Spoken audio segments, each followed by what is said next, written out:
Assalamualaikum warahmatullahi wabarakatuh. Kembali lagi bersama saya Setia Haryati Wijaya. Pada video kali ini saya akan memberikan tutorial menambahkan produk di toko online pada WordPress. Oke, langsung saja ke tutorialnya. Yang pertama pastinya kalian harus login dulu ke akun WordPress yang sudah kalian buat. Lalu pada menu produk pilih Add New.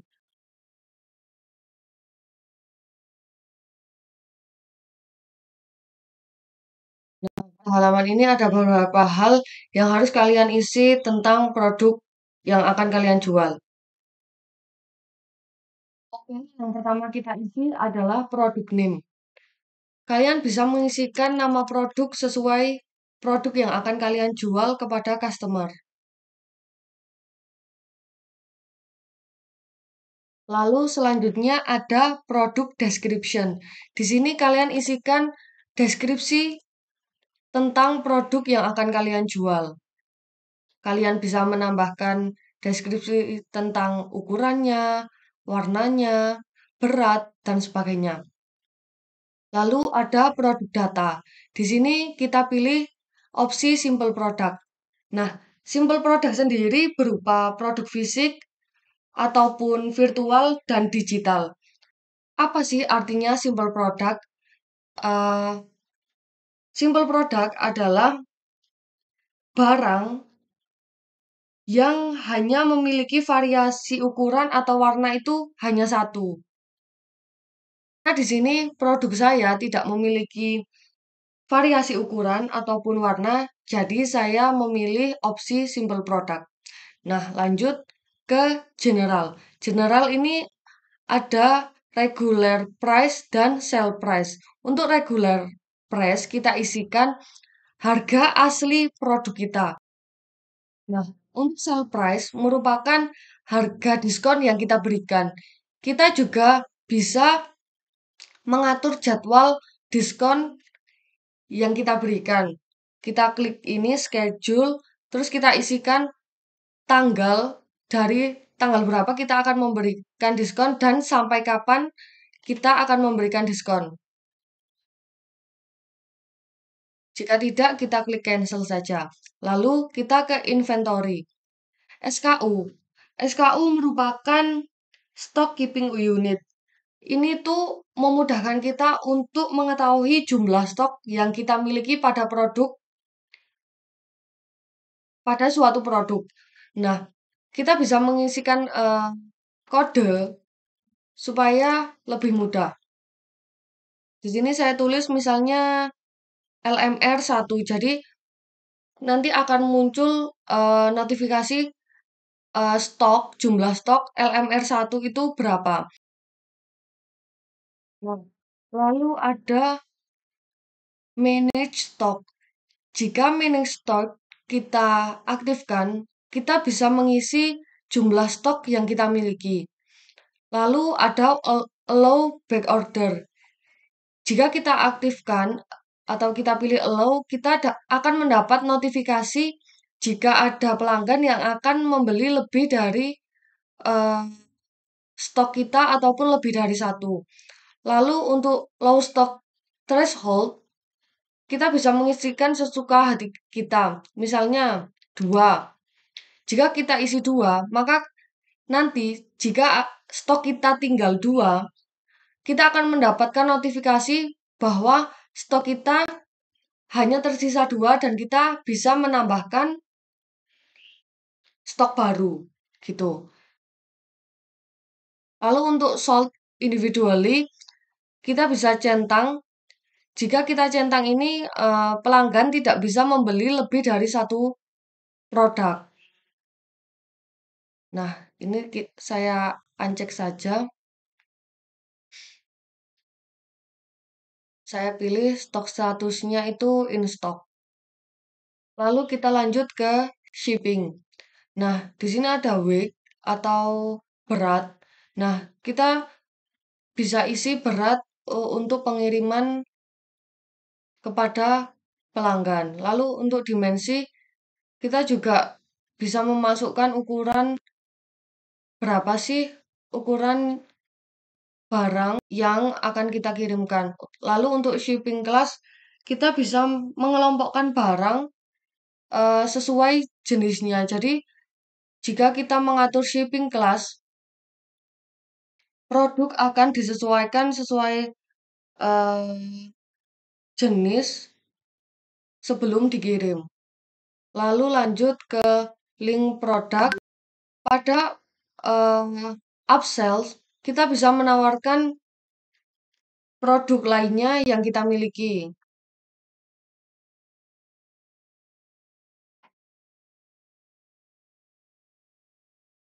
Nah, di sini kan tadi saya pada toko saya sudah ada satu produk.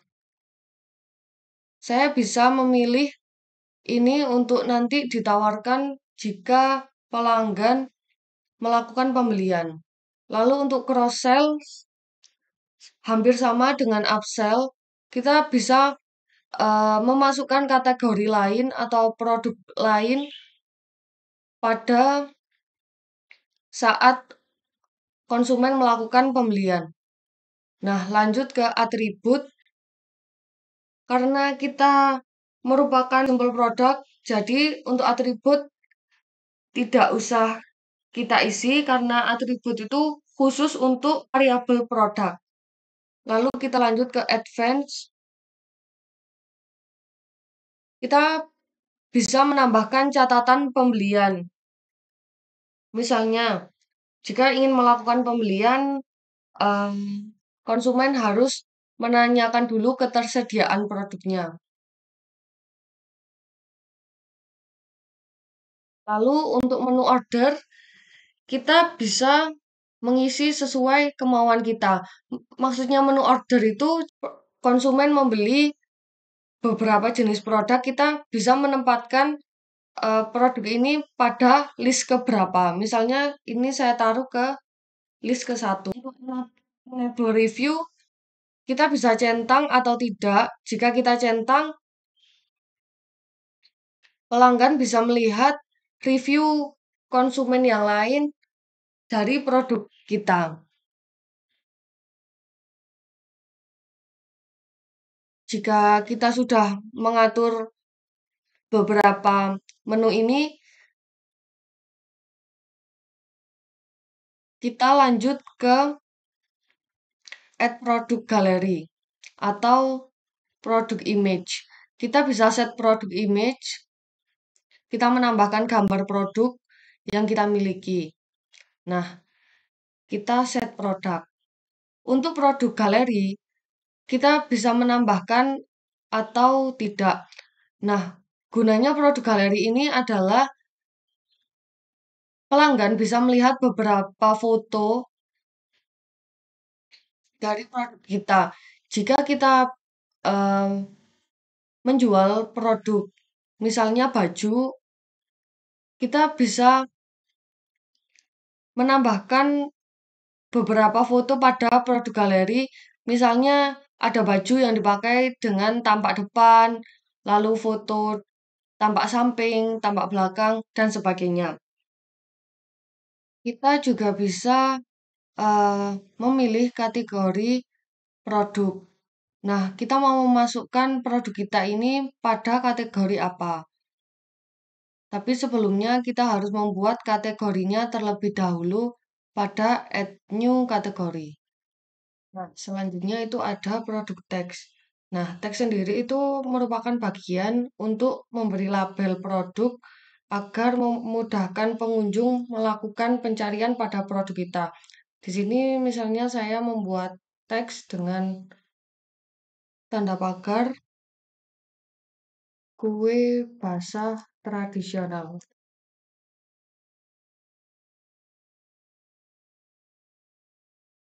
Lalu langsung saja add. Jika sudah, kita klik publish.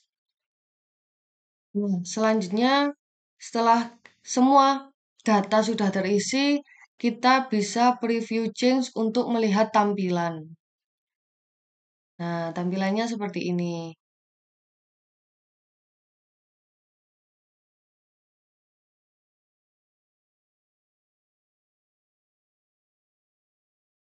Selain beberapa hal tadi yang sudah saya jelaskan tentang menambahkan produk, di sini juga ada beberapa menu yang bisa kalian tambahkan pada toko online Anda. Misalnya itu ada produk kategori. Di sini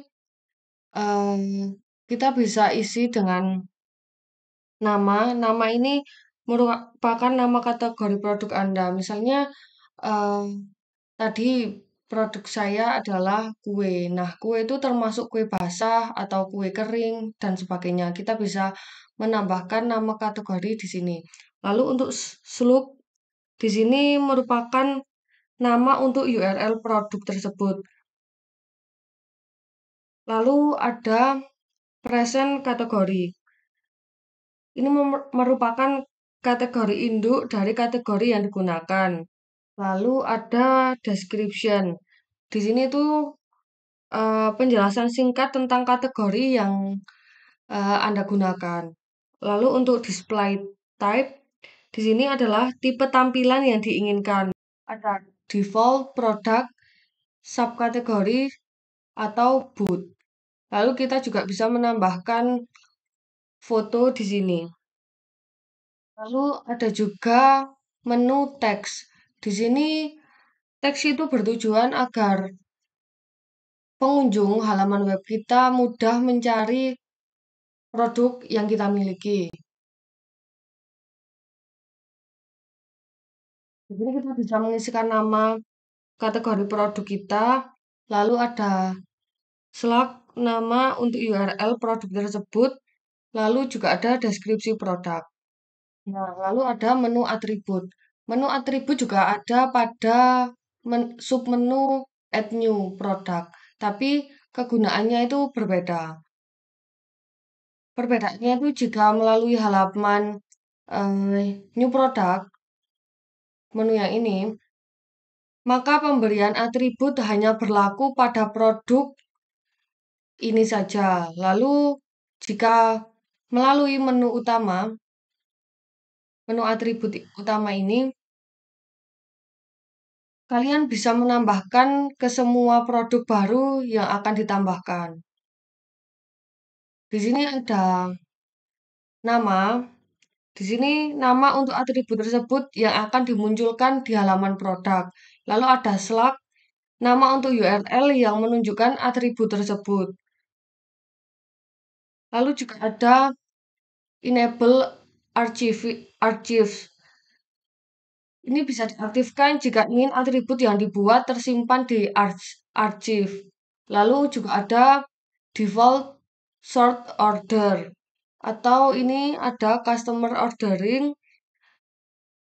Kita bisa menentukan urutan dari atribut yang ditampilkan di halaman produk.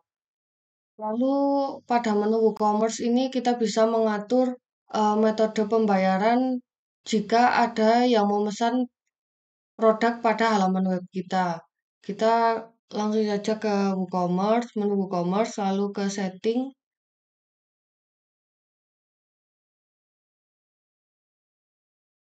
Lalu kita pilih payment, akan tampil tampilan seperti ini.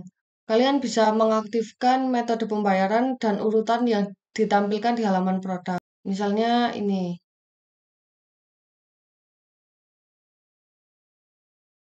Nah, ini kita bisa enable atau disable.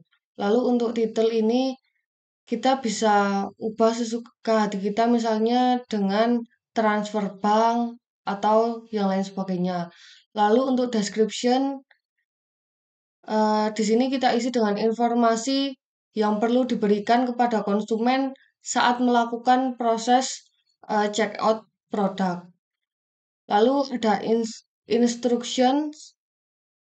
Di sini kalian bisa menambahkan petunjuk tambahan yang kalian ingin sampaikan agar konsumen bisa segera menyelesaikan pembayaran. Lalu di sini ada account detail. Di sini berisi informasi detail tentang akun bank yang Anda gunakan untuk menerima pembayaran. Biasanya ada nama akun, lalu nomor rekening, nama bank, lalu ada kode khusus, IBAN, BIC, atau Swift. Selanjutnya pada WooCommerce juga ada menu shipping, yaitu mengatur pengiriman barang. Klik saja add shipping zone. Di sini ada zone name, yaitu nama zona pengiriman barang yang bisa Anda tentukan sendiri. Lalu ada zone regions. Ini nama berbagai negara dan areanya yang bisa dipilih sebagai bagian dari zona pengiriman. Lalu ada shipping method. Nah, di sini tuh ada merupakan jenis pengiriman barang yang berlaku termasuk ketentuan tarifnya antara lain lokal pick up, flat rate, dan free shipping atau gratis. Nanti kalian bisa klik add shipping method. Lalu di sini juga ada menu shipping option. Di sini berisi calculation, yaitu kalian bisa enable atau hide shipping. Di sini tuh pilihan untuk menampilkan perhitungan biaya pengiriman barang jika diinginkan. Lalu ada shipping destination. Ini pengaturan default dari pengiriman barang untuk konsumen. Lalu juga ada menu debug mode. Kalian bisa mengaktifkan pilihan ini jika ingin menampilkan shipping zone yang sesuai. Jika sudah selesai mengisi semuanya, kalian bisa save change. Nah, lalu juga ada menu ini shipping class. Di sini Anda bisa mengelompokkan berbagai produk dalam kategori pengiriman barang khusus. Misalnya produk yang berat bisa Anda kelompokkan tersendiri dan diberi ketentuan tarif khusus. Selain itu, Anda bisa menambahkan shipping class sesuai kebutuhan. Yang perlu Anda tentukan adalah nama shipping class, slot, dan deskripsi. Pada menu setting, ini juga ada submenu produk. Di sini kalian bisa mengelola produk. Kalian bisa melakukan pengaturan untuk produk yang dijual di toko online Anda. Hal ini diperlukan agar Anda bisa lebih mudah dalam mengelola transaksi produk yang dilakukan dan ketersediaan stok. Nah, pertama ini ada general. General ini pertama ada shop page. Ini nama untuk halaman toko online Anda. Tadi saya menggunakan nama halaman itu produk. Kalian bisa menggantinya misalnya shop dan lain sebagainya. Lalu ada add to cart behavior.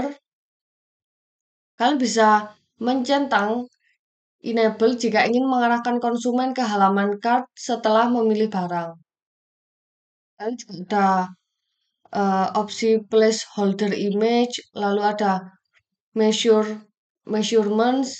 Di sini kalian bisa mengisi weight unit, satuan berat yang secara default menggunakan kilogram. Lalu ada dimension unit, satuan dimensi yang secara default menggunakan sentimeter. Lalu ada review. Di sini ada enable review. Centang jika ingin mengaktifkan menu review untuk setiap produk. Lalu juga ada produk rating. Centang jika ingin mengaktifkan menu rating untuk setiap produk. Lalu di sini juga ada inventory. Dalamnya ada manage stock, centang untuk mengaktifkan manajemen stok barang sehingga dapat memantau keluar masuknya barang. Lalu ada hold stock minutes. Nah, ini tuh untuk menentukan batas waktu pembayaran yang bisa dilakukan konsumen. Lalu di sini ada notification, centang untuk memberikan pemberitahuan ketika stok tinggal sedikit atau sudah habis. Di sini ada notification recipient. Di sini kalian bisa memasukkan email yang akan mendapatkan notifikasi-notifikasi di atas. Di sini ada low stock threshold, pengaturan batas minimal stok yang harus dimiliki untuk setiap produk. Nah, tadi kan kita sudah mempraktekkan pada menu penambahan produk baru. Jadi ini ada out of stock threshold, pengaturan batas minimal stok yang dimiliki bahwa dinyatakan habis. Lalu ada juga out of stock visibility, centang jika ingin menyembunyikan produk yang habis atau out of stock. Ada juga stock display format. Ini merupakan pengaturan untuk menampilkan jumlah stok di halaman produk. Dalam WooCommerce, kita juga bisa mengelola kupon yang kita miliki untuk disediakan pada toko online kita. Caranya itu pada menu WooCommerce ini kalian pilih kupon, lalu klik create your first coupon. Di sini pada menu general eh, ada diskon type. Jenis diskon yang bisa Anda pilih sesuai promosi yang terdiri dari fixed card discount, percentage discount, atau fixed product discount. Lalu juga ada kupon amount. Di sini merupakan kalian bisa mengisikan nominal diskon yang diberikan. Kalian juga bisa mencentang allow free shipping jika Anda menanggung juga ongkos kirimnya. Lalu juga ada kupon expired date. Nah, ini merupakan masa berlaku penggunaan kupon. Sebelum itu, kalian juga harus membuat kode kupon dan deskripsi dari kupon yang kalian buat. Lalu pada menu usage restriction, di sini ada minimum spend, merupakan jumlah minimal belanja agar kupon yang Anda buat dapat digunakan. Lalu juga ada maksimum spend, ini merupakan jumlah maksimum belanja agar kupon bisa digunakan. Centang individual use only jika kupon tidak dapat digunakan dengan kupon lainnya. Kalian juga bisa mencentang exclude sale items jika kupon tidak berlaku untuk produk yang sedang promo. Ini bisa mengisikan nama produk yang mendapatkan diskon dengan kupon tersebut. Lalu di sini juga bisa menambahkan exclude produk, yaitu nama produk yang tidak dapat menggunakan kupon. Lalu pada produk kategori, kalian bisa menuliskan kategori produk yang mendapatkan diskon atau kupon tersebut. Untuk exclude kategori, kategori produk yang tidak bisa menggunakan kupon tersebut dan allowed allowed emails, kalian bisa mengkosongkan apabila tidak melakukan pembatasan kupon untuk email tertentu. Nah, selanjutnya pada menu kupon data ini ada usage limit. Di sini ada usage limit per kupon, yaitu jumlah kupon yang bisa digunakan oleh semua pelanggan dalam satu periode promo. Kalian bisa mengisi sesuai kemauan kalian. Nah, untuk usage limit per user, batasan penggunaan kupon untuk setiap konsumen. Sekian tutorial dari saya. Ketemu lagi di video tutorial selanjutnya. Wassalamualaikum warahmatullahi wabarakatuh.